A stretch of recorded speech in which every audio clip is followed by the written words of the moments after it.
Hi, and welcome. You're listening to the X22 Report. My name is Dave, and this is episode 905, and today's date is February 28th, 2016, and the title of the episode is The Current Economic Collapse News Brief. Let's get right into the economic collapse news. Now, the government released its 2015 financial statements, and once again, the U.S. government's financial condition has really declined significantly. And when we look at this, we see the government has reported about $3.2 trillion in total assets. And these include things like bank balances, physical assets like tanks, bullets, highway system, and many other things. But the single biggest line item is the $1.2 trillion in student loans that are owed to the government. 37% of the government's total reported assets are student loans, which is now considered one of the biggest bubbles that we have right now. Actually, the $1.2 trillion is very similar to the size of the subprime mortgage market back in 2008. And delinquency rates are rising, now at 11.5% according to the Federal Reserve data. On the other side of the equation, we have about $21.5 trillion in liabilities, giving the government an official net worth of negative 18.2 trillion. This is down from last year's negative 17.7 trillion and negative 16.9 trillion the year before that. It just keeps getting worse. It's just worse and worse as time goes on. But there's one thing that's even more incredible about all of this that we're talking about. The financial statements, they're audited by the government's in-house agency known as the Government Accountability Office. Now, the GAO basically came out and said, listen, the government is on an unsustainable fiscal path. And we can see that this is absolutely true. I don't know if we need the GAO to tell us this, because we can see it and what's been happening all throughout the economy and everything that we've been reporting on.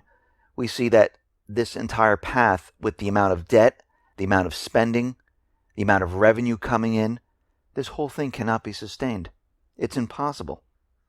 And when you break everything down, the government of the United States is totally bankrupt. And as each year passes, they become more and more insolvent. The situation is not getting better. It is getting worse and worse. Now, we know the U.S. government central bankers, their entire agenda is to control the narrative of the story. Everything that we're seeing, everything that we're hearing, they need to control. Now, we know the U.S. government central bankers, they have control of the creation of currency. They have the control of the corporate media. And of course, the problem is the internet. That has always been the problem, because it's like the Wild West. They can't control it. They're trying to control it the best they can. And many people probably don't realize that there was a meeting in Silicon Valley of Hollywood, the U.S. government. They came together to talk privately about fighting propaganda online. Now, they're using the cover story that they're going to be fighting the Islamic State and their propaganda, but this is really not what they're doing.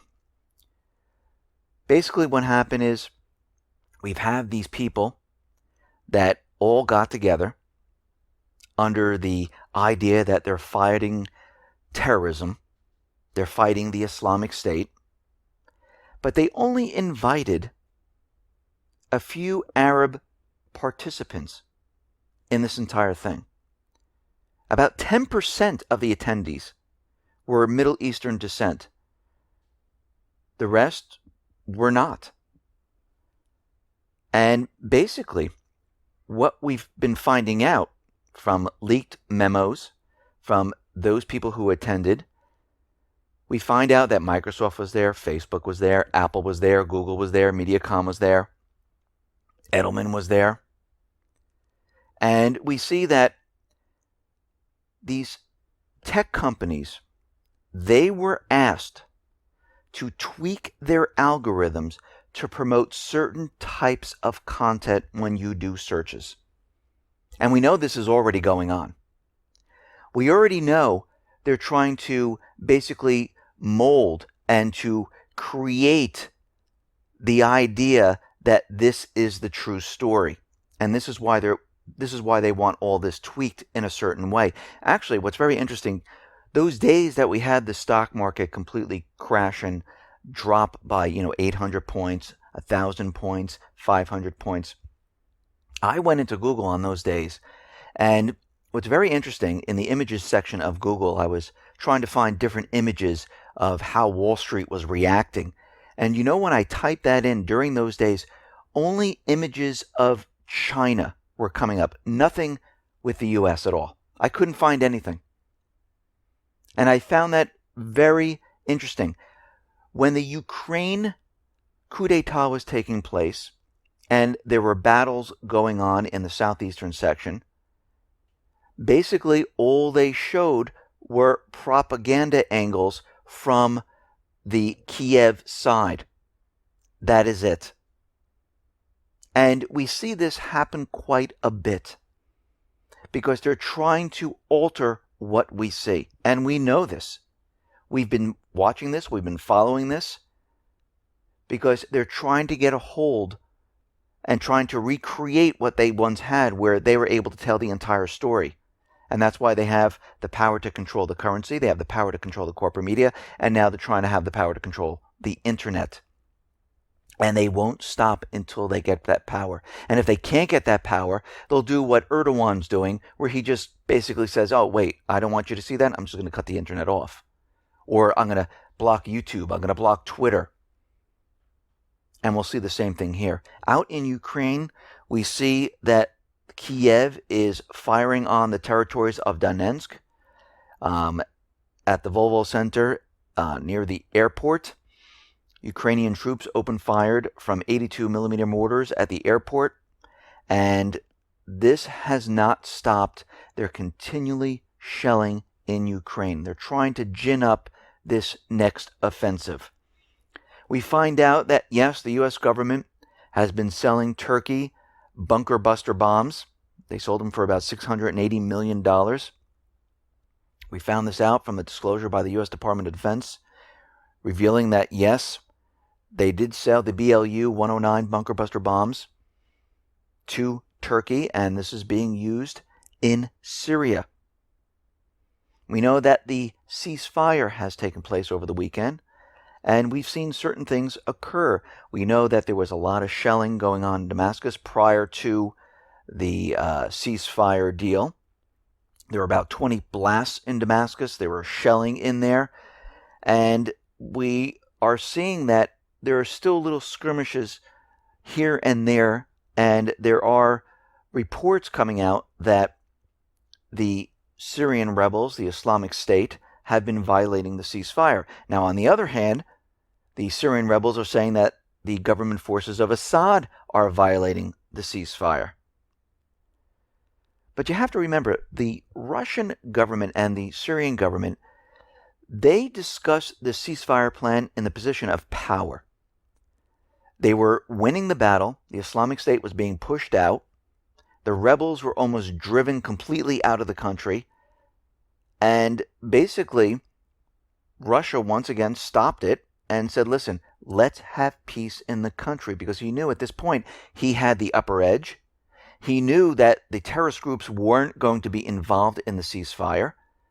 And at this point, he'd be able to pause the removal of Assad and continually fight against the terrorist groups, Islamic State, the Al-Qaeda, Al-Nusra, and all the others.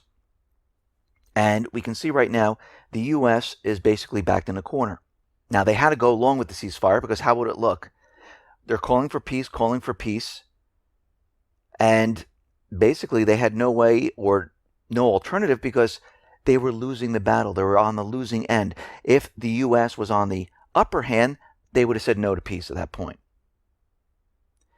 But we see other evidence that there were many, many problems.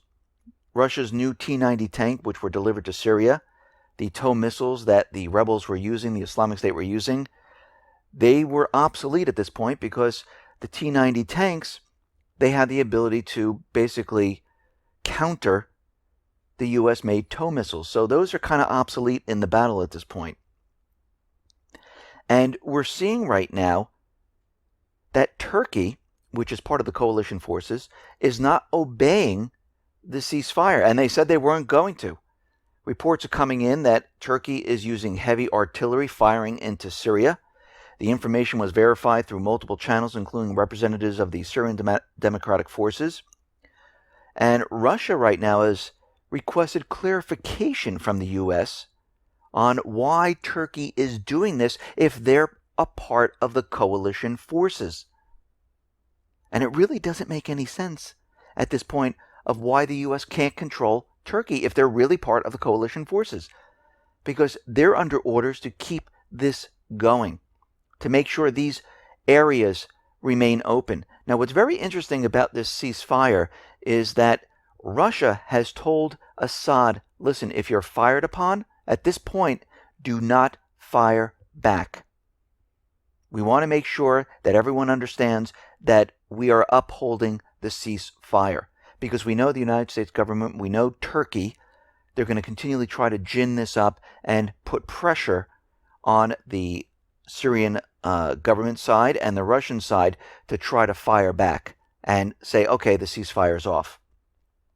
Russia, during Saturday, decided to stop all bombing raids on the Islamic State at this point, just to show that, yes, we are upholding the ceasefire and will stop the bombing runs right now. But is this going to hold? Most likely not. Because we see already in Lebanon, with all the travel advisories, with the Saudis, with Qatar, with Kuwait, with United Arab Emirates, they're pulling their diplomats out of Lebanon. They're telling people to get out of the area. We can see that they're in preparation for their next plan. Because as we know, if there is peace, true peace in Syria, which I really truly hope there would be, and if Russia, or when Russia, completely pushes the Islamic State out of the country, the U.S. no longer needs to be in there. Now, Russia understands that even if they push the Islamic State out, they still have the moderate rebels, which is still the terrorist groups, to deal with. They know their mission is to go after Assad, and he knows at this point this will not end if they just push the Islamic State out. So he needs a way to create peace in the entire area, and the U.S. cannot have this because, as we know, the petrodollar is collapsing. They need to get into Syria. They need to take it over. They need to put a central bank in. They need to put the natural resources on the dollar. They need to build that pipeline. They need eventually to go into Iran because Iran already stated that they're not going to be using the dollar on their oil.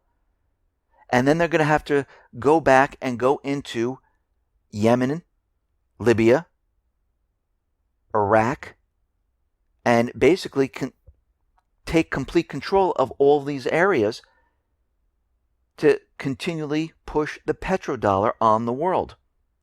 And this is the major problem right now. So we need to look very closely because we know right now the U.S., the coalition forces, are preparing their next move. Listen, everyone, thanks a lot for listening. Be well, be safe, and especially be prepared. Thanks a lot.